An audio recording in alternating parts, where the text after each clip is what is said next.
السلام علیکم اسٹوڈنٹ، آج آپ نے ریڈنگ کرنی ہے اخلاق و آداب طہارت الپاکیزگی کی۔ طہارت پاکیزگی کا مفہوم۔ پاکیزگی کو عربی زبان میں طہارت کہتے ہیں۔ طہارت محض صفائی ہی نہیں بلکہ اس سے مراد جسم، جان، لباس اور ماحول کی پاکیزگی ہے۔ یعنی کہ صرف آپ نے اپنی صرف صفائی ہی نہیں کرنی بلکہ اپنے جسم کی بھی وہ طہارت رکھنی ہے، اپنی جان و مال کی بھی، لباس کی بھی اور اپنے ماحول کی بھی۔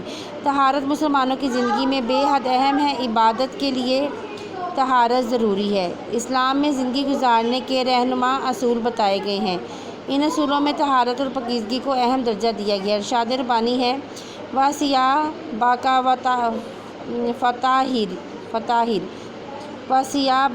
فطہر۔ ترجمہ، اور آپ صلی اللہ علیہ وسلم اپنے کپڑوں کو پاک رکھو۔ آپ صلی اللہ علیہ وسلم نے فرمایا کہ اپنے کپڑوں کو بھی پاک رکھو اور اپنے گھروں کو بھی صاف رکھو اور اپنے دل کی گندگی کو بھی دور کر دو، اس میں بھی طہارت اور پاکیزگی لے کر آئیں۔ اللہ تعالیٰ نے طہارت اور پاکیزگی کا اہتمام کرنے والوں کے بارے میں فرمایا ان اللہ یحب التوابین و یحب المطہرین۔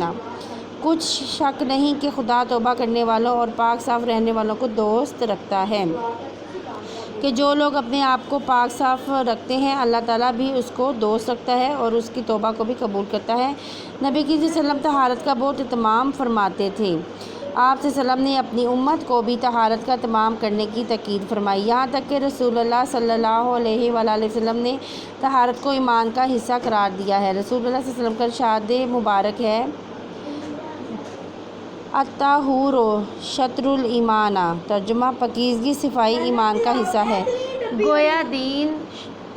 گویا دین اسلام کی بنیاد ہی پاکیزگی اور طہارت ہے۔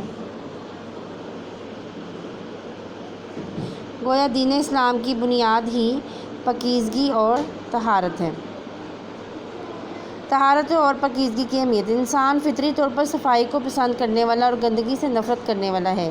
رسول اللہ صلی اللہ علیہ وسلم نے ظاہری اور باطنی دونوں طرح کی پاکیزگی کا بہترین نمونہ ہے۔ جو ہمارے نبی پاک ہیں وہ ایک بہترین نمونہ ہے ہماری زندگی کے لیے، کہ ہم ہمیشہ ان کو دیکھ کر چلیں کہ ہمارے نبی پاک صلی اللہ علیہ وسلم کی سنت کیا ہے، وہ کیا کرتے تھے، وہ زندگی کیسے گزارتے تھے۔ اگر ہم ان کو فالو کر کے چلیں گے تو ہماری زندگی بہت ہی آسان ہو جائے گی اور اللہ تعالیٰ ہم سے خوش ہوگا۔ ٹھیک ہے۔ آپ صلی اللہ علیہ وسلم کا لباس اگرچہ عام اور سادہ ہوتا مگر بہت ہی زیادہ صاف ہوتا۔ آپ صلی اللہ علیہ وسلم کھانا کھانے سے پہلے اور کھانا کھانے کے بعد ہاتھ بھی دھوتے اور کلی بھی کرتے۔ یہاں پر تو یہ صاحب ہے کہ بچے جو ہیں صبح اٹھ کر بھی دانت صاف نہیں کرتے اور رات کو سونے سے پہلے بھی نہیں کرتے۔ لیکن بچوں، آپ کو اپنی صفائی کا خیال رکھنا چاہیے۔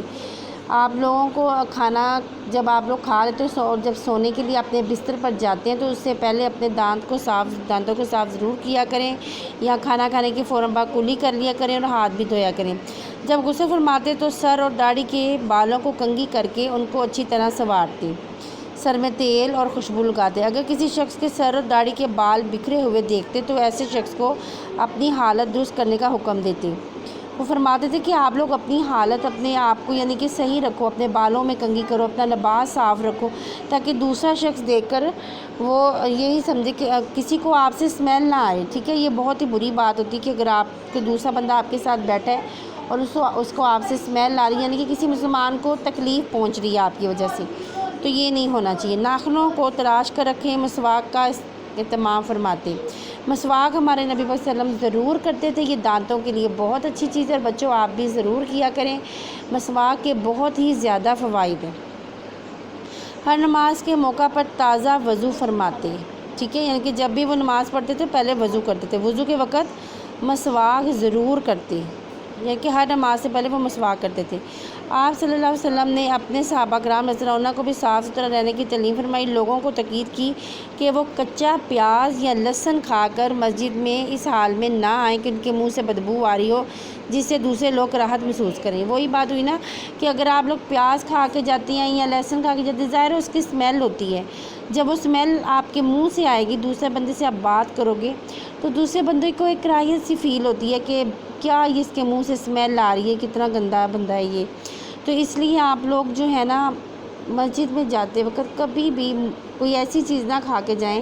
اگر آپ لوگوں نے کھائی ہے نا تو پھر اس ٹائم آپ فوراً مسواک کر لیں یا ٹوتھ پیسٹ کر لیں، برش کر کے جائیں آپ لازمی۔ ٹھیک ہے۔